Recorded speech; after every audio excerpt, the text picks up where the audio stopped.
Bienvenue! Dans cette vidéo, vous allez choisir la formule STAR. Je vais aussi vous vendre une cuisine et une climatisation, c'est normal, vous êtes sous influence. Bienvenue dans la formation Gagner en impact sur les autres. Vous êtes ici dans une capsule technique. La technique du jour, c'est la technique de la preuve par les autres. Comme d'habitude, on a une requête, un besoin, une intention et un interlocuteur en face de nous. Et on va mobiliser une technique d'influence pour obtenir un oui de notre interlocuteur, en tout cas pour augmenter sa propension à être favorable à nos intentions. Et on le fait aujourd'hui à partir de la technique de la preuve par les autres.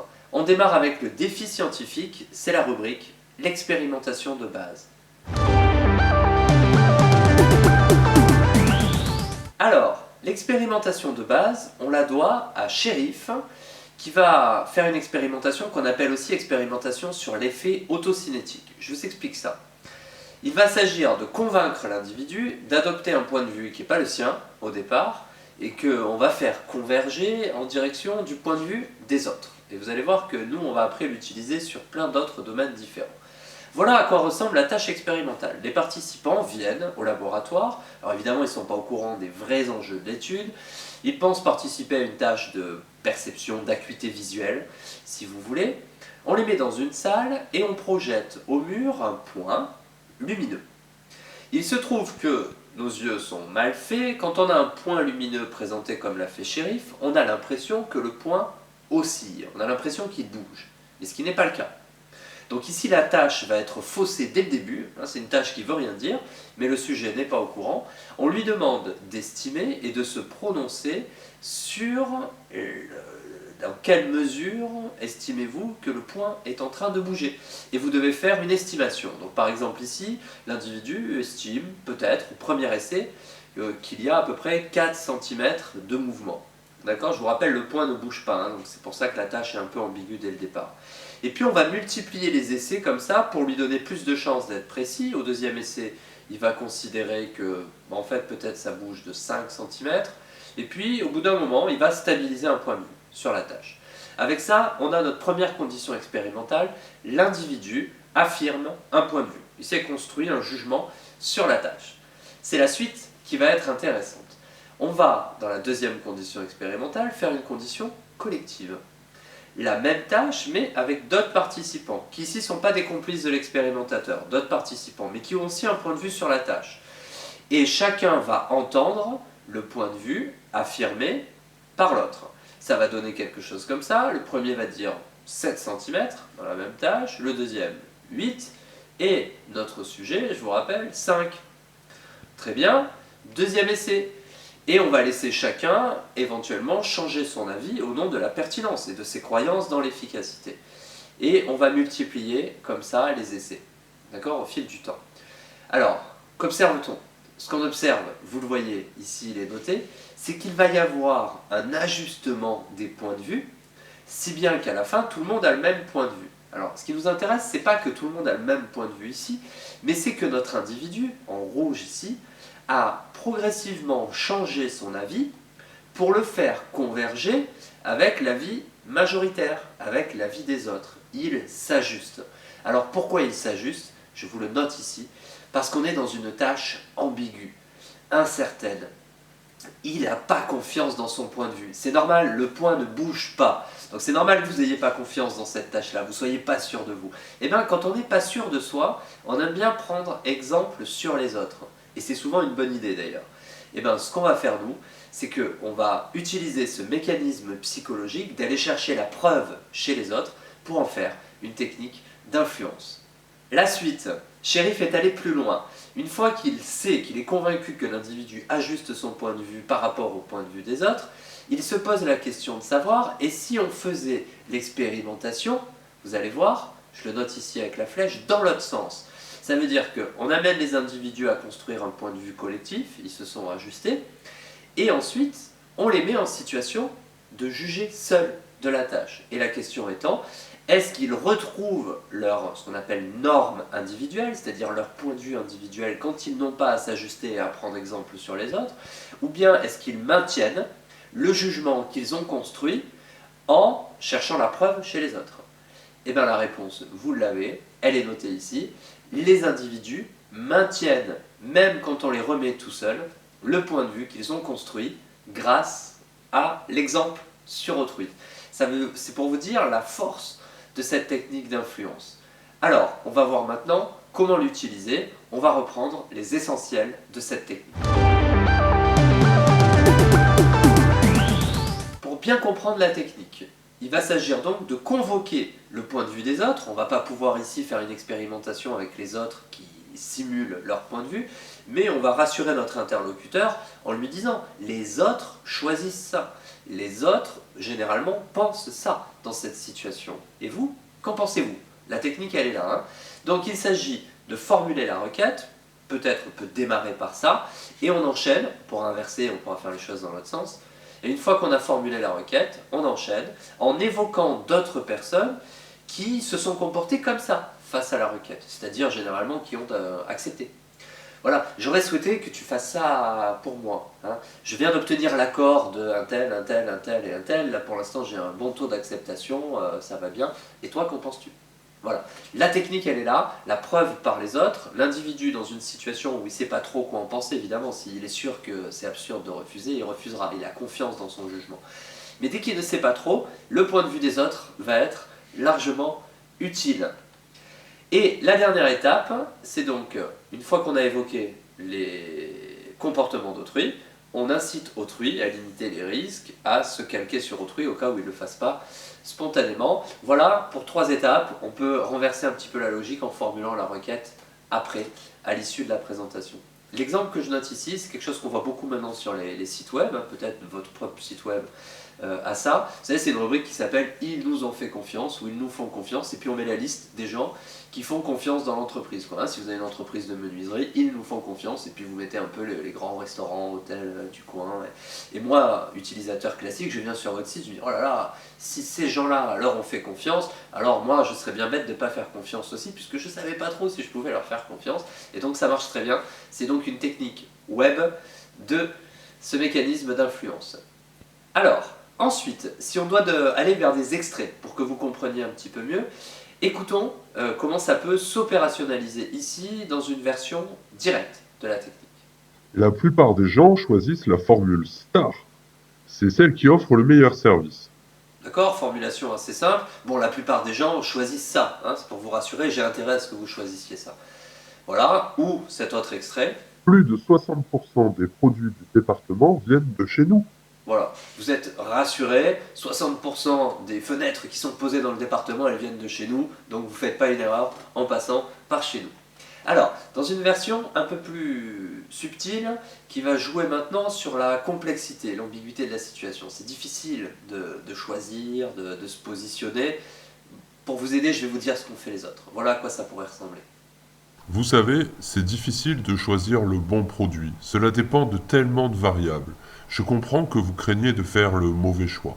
Je ne sais pas si ça vous aide, mais sachez que notre solution représente plus de 60% du marché chez les indépendants du département. Ce n'est pas pour rien que les utilisateurs nous choisissent. On offre de la sécurité. Je le reprendrai tout à l'heure dans les mécanismes.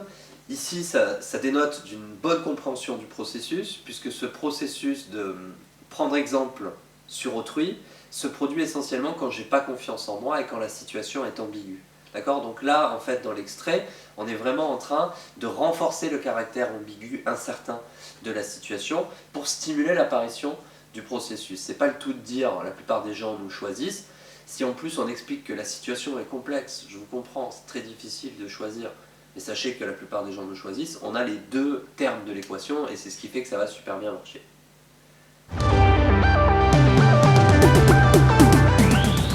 Rubrique « Pourquoi ça marche ?» Alors si on rentre un peu dans les mécanismes psychologiques, quand on est en situation de doute, d'incertitude, donc soi-même, en tant que cerveau, si vous voulez, en tant que psychisme, on va chercher des preuves externes. Parce que, en puisant seulement dans sa propre rationalité, on n'est pas tout à fait sûr de soi. Et bien ces preuves externes, souvent, c'est le comportement des autres. Et quand le comportement des autres va à peu près tous dans le même sens, c'est généralement une bonne idée de s'appuyer sur le comportement des autres. D'accord? Quand je sors d'un train à la gare, peut-être comme vous, je ne sais jamais si la sortie est à droite ou à gauche, les gens qui sont sortis avant moi partent tous d'un côté, je ne savais pas, j'aurais été tout seul, j'aurais erré. Bon, là, je considère que probablement la sortie est de ce côté-là, puisque tout le monde va par là. C'est pour vous dire que la plupart du temps, on a appris à prendre exemple sur les autres, et pour de bonnes raisons. Bon, eh bien, on va renforcer ce mécanisme, on va le renverser pour en faire une technique d'influence. Alors, en résumé maintenant, la technique, deux éléments. La première, c'est prendre exemple sur d'autres individus qui ont accepté la demande. Donc il va falloir les citer, les convoquer, ça peut être fait plus ou moins subtilement, ça peut être fait sur un site internet. Et le deuxième terme de l'équation, c'est de jouer sur le caractère complexe de la prise de décision, donc de le renforcer, pour que ça devienne nécessaire de s'appuyer sur autrui. Voilà, en résumé, comment fonctionne et pourquoi fonctionne cette technique. Maintenant, on discute des conditions d'efficacité pour accroître notre technique et notre influence sur notre interlocuteur.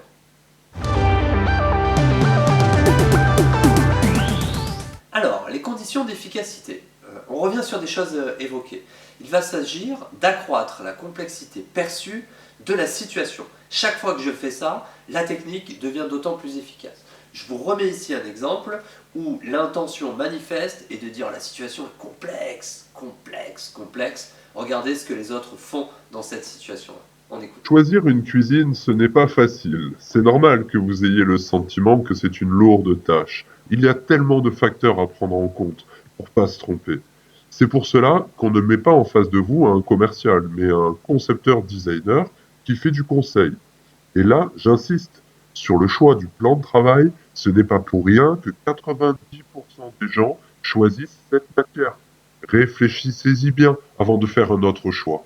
Ok, vous voyez, ça prend plus de place, hein. C'est-à-dire que l'exemple sur les autres à la fin, il est assez rapide. C'est pas pour rien que 90% des gens choisissent ça. Et j'ai passé du temps à dire, mais vous savez, la situation est d'une complexité, c'est normal que vous hésitiez. Voilà, ça va augmenter l'efficacité. Autre manière d'augmenter l'efficacité de la preuve par les autres, ça va être du coup de réduire ici la confiance en soi de l'individu. Non pas en lui disant la situation est complexe, mais si on le sent confiant, assez sûr de lui, on va lui dire à votre place, je ne serais pas si confiant que ça. Et après, les autres choisissent généralement ça. Et là, l'individu, tac, tout d'un coup, ça va percuter. Ok, j'ai peut-être tort, là je suis peut-être en train de m'embarquer, je vais sur un choix qui est différent des autres, j'ai peut-être tort d'avoir confiance en moi, et on peut changer d'option. Voilà ce que ça donne. Vous avez l'air de connaître un peu, je vois. Voilà qui est parfait pour nous. Mais méfiez-vous quand même. Un technicien sur les climatisations, c'est 1 an de formation pour cerner le strict minimum des enjeux. On est sur un sujet qu'il est difficile de maîtriser pour bien penser les solutions. Même si vous semblez sceptique, dites-vous que ce n'est pas pour rien qu'on pose les clims de la façon dont je vous propose, sauf qu'en particulier, on fait ça chez tout le monde. Vous voyez donc, ici on est dans une relation un peu plus fine avec l'interlocuteur, dont on a cerné qu'il avait une sorte de disposition un peu psychologique pas favorable à notre produit d'une part, et pas favorable à l'usage de la technique de l'exemple sur les autres, sur laquelle on a de vrais arguments. Bon, et ben du coup, on va essayer de casser cette confiance en lui en lui disant oh attention mon coco, là, à ta place je serais prudent. Et derrière, on peut mobiliser la technique. Voilà pour augmenter l'efficacité de cette technique-là. Les dangers de la technique. Alors, bon, il n'y a pas de grand danger à la mobilisation de cette technique, d'accord? Citer les autres qui se sont comportés de telle manière ne va pas vous faire passer pour un vil manipulateur. Pas vraiment de danger donc, le seul qu'on pourrait identifier, c'est de mobiliser cette technique au mauvais moment du processus de négociation ou de conviction, en tout cas de persuasion, notamment parce que dans un processus de persuasion, par exemple pour une offre commerciale, le client aime bien avoir un produit singulier, en tout cas qui a été pensé pour lui, adapté à ses caractéristiques et à sa situation. Donc, à ce moment-là, on va dire plutôt au début du travail de persuasion, c'est pas tellement le moment d'expliquer qu'on va appliquer sur lui les mêmes méthodes qu'on a appliquées dans tout le village ou dans tout le quartier de la ville, de manière générale. Donc on va être plutôt en début de persuasion sur un travail individualisé de la demande. Et pour obtenir le déclencheur à la fin, lui dire, vous savez, la proposition qu'on vous fait là, la plupart des gens l'acceptent. Voilà. Pas pour rien qu'on arrive à cette proposition-là chez la plupart des gens. Et non seulement elle est perçue comme étant individuelle, mais en plus il ne va pas être le seul à l'accepter. Et donc ça risque de l'aider à déclencher. On passe à la dernière rubrique, c'est la conclusion. En conclusion, rassurez autrui sur son engagement pour vous, sur le comportement qu'il s'apprête à vous donner, en évoquant d'autres personnes ayant fait le même choix. On est en situation confortable, vous pouvez y aller, vous risquez rien, ou si vous vous plantez, d'autres se sont plantés avant vous, vous ne serez pas le seul, globalement, donc suivez-moi. Je vous remercie, on est donc sur la fin de cette capsule technique. Je vous invite à aller voir les autres capsules techniques de l'étiquetage, du pied dans la porte et autres qui font partie de votre cursus de formation, ou les capsules théoriques pour rentrer un peu dans les détails, dans la psychologie de l'interlocuteur. Merci encore.